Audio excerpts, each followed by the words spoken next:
თანამედროვე კორპორაციულ სამყაროში მასშტაბური რევოლუცია მიმდინარეობს, რომლის ეპიცენტრშიც ამერიკის სიდიდით მეორე დამსაქმებელი Amazon დგას. კომპანია, რომელიც წლების განმავლობაში ადამიანური რესურსის ზრდით გამოირჩეოდა, დღეს რადიკალურად განსხვავებულ სტრატეგიას ირჩევს რობოტიზაციას წარმოუდგენელი სისწრაფით. ბოლო 5 წლის განმავლობაში ელექტრონული კომერციის გიგანტის საწყობებში რობოტი მუშახელის რაოდენობა 265,000-დან 1 მილიონამდე გაიზარდა, რაც რამდენჯერმე აღემატება ადამიანების დაქირავების ტემპს. როგორც ჩანს, ეს არ არის მხოლოდ ტექნოლოგიური განახლება. ეს არის ფუნდამენტური ცვლილება ბიზნესის კეთების ფილოსოფიაში, სადაც ეფექტიანობა და სისწრაფე ადამიანურ ფაქტორზე მაღლა დგება. სტატისტიკა შთამბეჭდავი და ამავდროულად დამაფიქრებელია. თუ 2013 წელს კომპანია მხოლოდ 1000 რობოტს იყენებდა, პარალელურად კი 88,000 თანამშრომელს აერთიანებდა, 2025 წლისთვის სურათი დრამატულად შეიცვალა. მილიონი რობოტი 1,550,000 ადამიანის წინააღმდეგ. განსაკუთრებით თვალშისაცემია ნახტობი 2024-დან 2025 წლამდე, როდესაც რობოტების არმიას სულ რაღაც 1 წელიწადში 250,000 ერთეული შეემატა. ეს ციფრული მუშახელი უკვე პასუხისმგებელია გლობალური მიწოდების 75%-ზე. იქნება ეს ტვირთი საწევა და ახარისხება თუ შეფუთვა.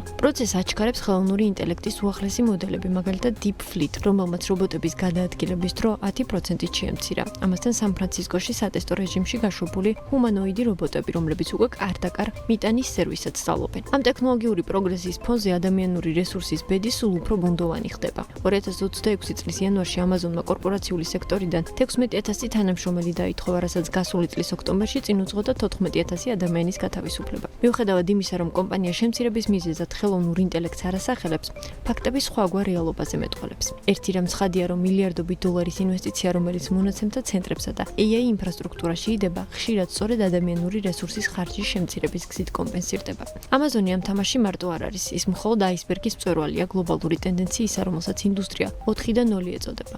სოფლიო გიგანტები, როგორებიც არის Tesla, Walmart და ლოგისტიკური ლიდერები აქტიურად ნერგავენ მსგავს პრაქტიკას. Tesla-ს აღმასრულებელი დირექტორი Elon Musk-ი დიდი ხანია Optimus რობოტებზე საუბრობს, რომელთა მიზანიც ქარხნებში ერთფეროვანი და სახიფათო სამუშაო შესრულება, რაც საბოლოო ჯამში წარმოების ღირებულებას მკვეთრად დაწევს. აღნიშნულის დასტურია ისიც, რომ 2026 წლის მეორე კვარტალში Tesla ელექტრომობილების საკულტო მოდელების Model S-ისა და Model X-ის წარმოება შეწყვეტს. როგორც სოფლიოს უმდიდრესმა ადამიანმა კომპანიის კვარტალური შედეგების გამოცხადებისას განაცხადა, ავტომობილების წარმოების შეჩერების მთავარი მიზეზი ფრიმონტის ქარხანაში ადგილის გამოთავისუფლებაა, რათა კომპანიამ ჰუმანოიდი რობოტის Optimus-ის მასშტაბური წარმოება დაიწყოს. Walmart-ი აქტიურად იყენებს დრონებსა და ავტონომიურ სისტემებს საწყობების მართვისთვის, ხოლო საავტომობილო ინდუსტრიაში, მაგალითად BMW-სა და Mercedes-Benz-ის ქარხნებში, რობოტები უკვე ურთულეს საინჟინრო ამოცანებს ადამიანების მხარდამხარ ან მათ ნაცვლად ასრულებენ. კომპანიებისთვის რობოტიზაციის მთავარი мотиваცია ყველგან იდენტურია. რობოტები არ იღლებიან, არ სჭირდება ჩვებულება, მუშაობენ 24/7 რეჟიმზე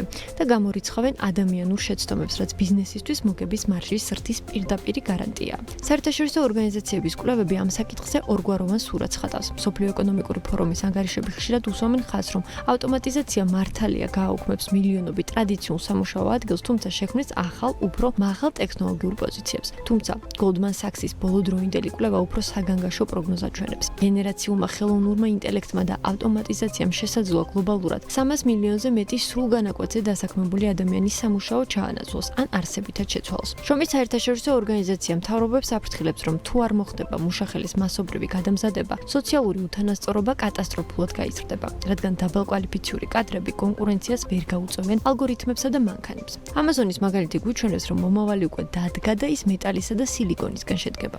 რობოტები აღარ არიან სამეცნიერო ფანტასტიკის ნაწილი. ისინი რეალური ეკონომიკური ძალაა, რომელიც ზრდის პროდუქტიულობას, მაგრამ კითხვის ნიშნის ქვეშ აყენებს სოციალურ სტაბილურობას. სანამ კომპანიები ეფექტიანობის პიკს აღწევენ, მსოფლიო ეთიკური და ეკონომიკური დილემის წინაშე დგას. როგორ დააბალანსოს ტექნოლოგიური პროგრესი ადამიანურ კეთილდღეობასთან მიმართებით, რათა ავტომატიზაცია იქცეს არა მასობრივი უმუშევრობის, არამედ საზოგადოებრივი განვითარების ინსტრუმენტად.